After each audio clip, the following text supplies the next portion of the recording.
अस्सलाम वालेकुम रहमतुल्लाहि व बरकातहू। डियर स्टूडेंट, आज हम एक बड़े इंपॉर्टेंट टॉपिक जो है डिफरेंशियल ज्योमेट्री का मोस्ट इम्पॉर्टेंट जो आपका थ्योरम समझ लें, क्वेश्चन समझ लें, सेरेंट फेरेंट फार्मूले के ऊपर बात करने जा रहे हैं। और सेरेंट फेरेंट फार्मूले की पूरी अहमियत को भी हम डिस्कस करेंगे। अगर हमें ये फार्मूला नहीं याद तो हम क्या कर सकते हैं, और अगर हमें याद है तो हमें कहाँ कहाँ इसको यूटिलाइज़ कर सकते हैं, ये आपके लिए कितना ज़रूरी है। और आपको यहाँ पे मैं इसको मेमोराइज़ भी करने की टेक्निक बताऊँगा।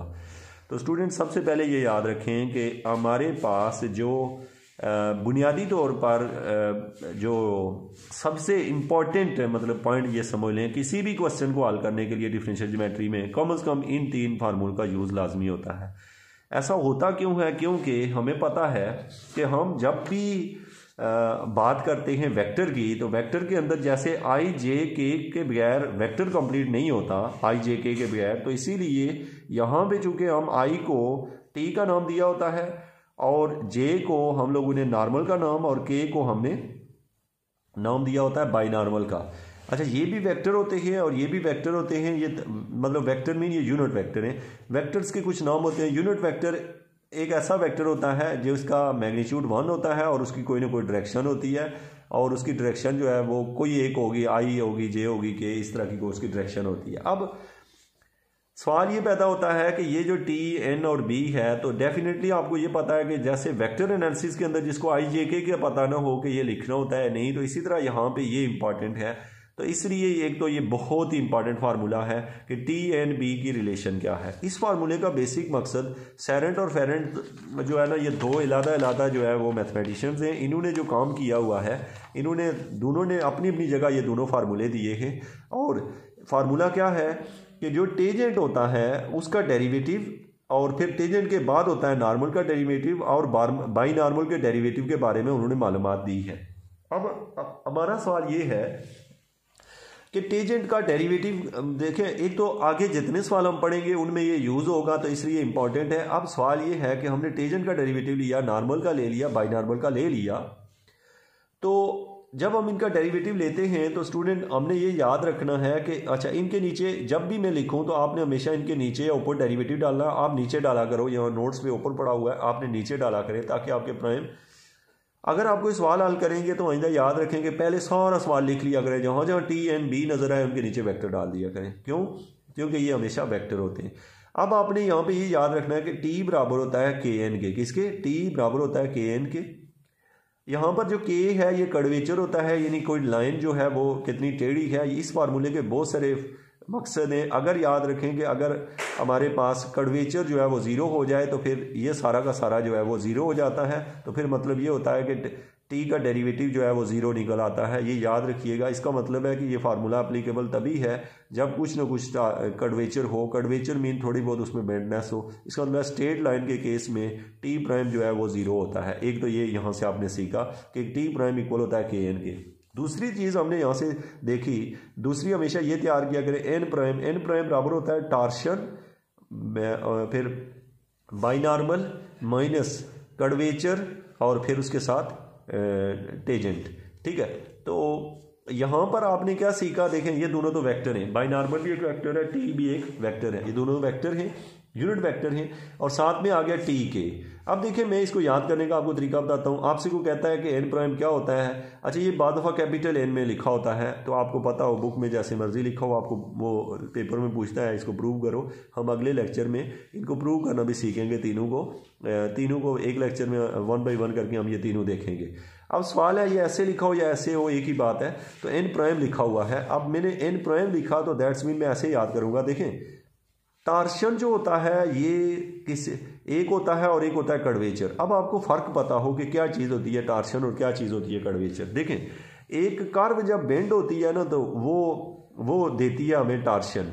लेकिन जब नंबर ऑफ कर्व मीन एक प्लेन बेंड होता है, जब प्लेन को जब आप बेंड करते हैं, यहाँ पर जैसे ये एक प्लेन है, आपने इसे बेंड किया, प्लेन को जो बेंड करते हैं तो उससे टार्शन प्रोड्यूस होता है। ठीक है, अगर खाली एक कर्व को बेंड करें तो पतली सी एक मतलब लाइन है, उसको बेंड करें तो वहाँ से टार्शन मिलता है, और अगर वहाँ से कर्वेचर मिलता है। और अगर आप क्या करें, अगर आप प्लेन को बेंड करते हैं तो वहाँ से आपको टार्शन मिलता है। तो यहाँ से तो आपको ये याद हो गया कि एन प्राइम बराबर होता है टी के किसके बराबर होता है, टी के। अच्छा याद रखें व्हाट इज़ मीन बाई टा के।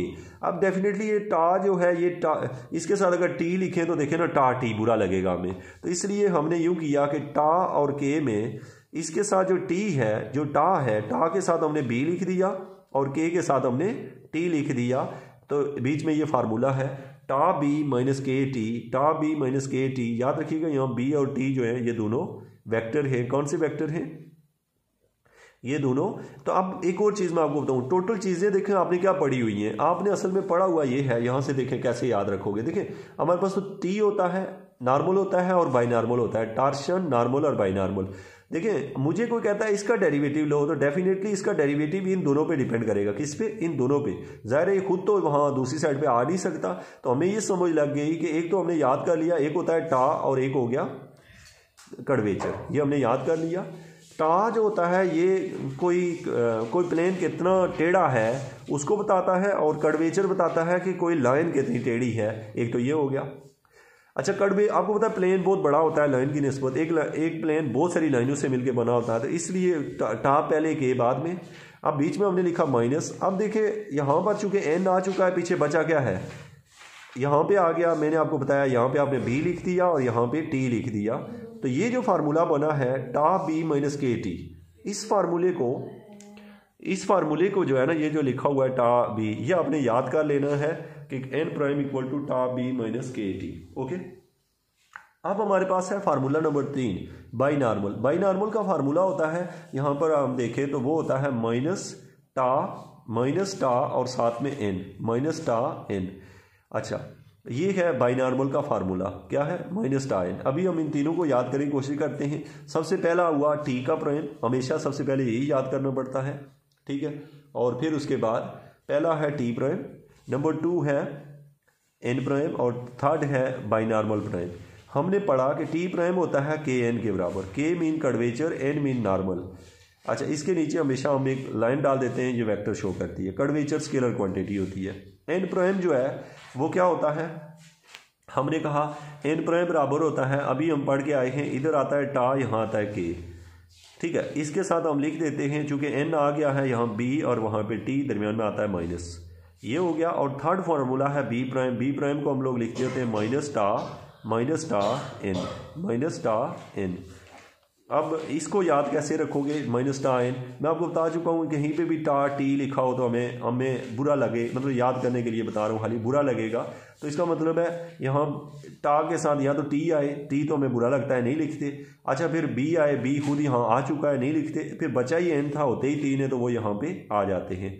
तो अब एक चीज़ तो क्लियर हो गई कि आपको पता चला कि ये 3 डेरिवेटिव होते हैं, ठीक है, और ये तीनों वेक्टर होते हैं। टी डैश भी वेक्टर है, एन डैश भी वेक्टर है, और ये अच्छा क्यों वेक्टर हैं ये भी आपको पता हो, इसलिए वेक्टर हैं कि याद रखें कि जैसे कोई यहाँ लिख दे खाली 2 तो ये वेक्टर नहीं है, लेकिन 2i लिखे तो ये वेक्टर होता है। तो इनके साथ चूंकि के साथ एन है, एन एक यूनिट वेक्टर है, तो इसलिए ये भी एक वेक्टर क्वांटिटी है।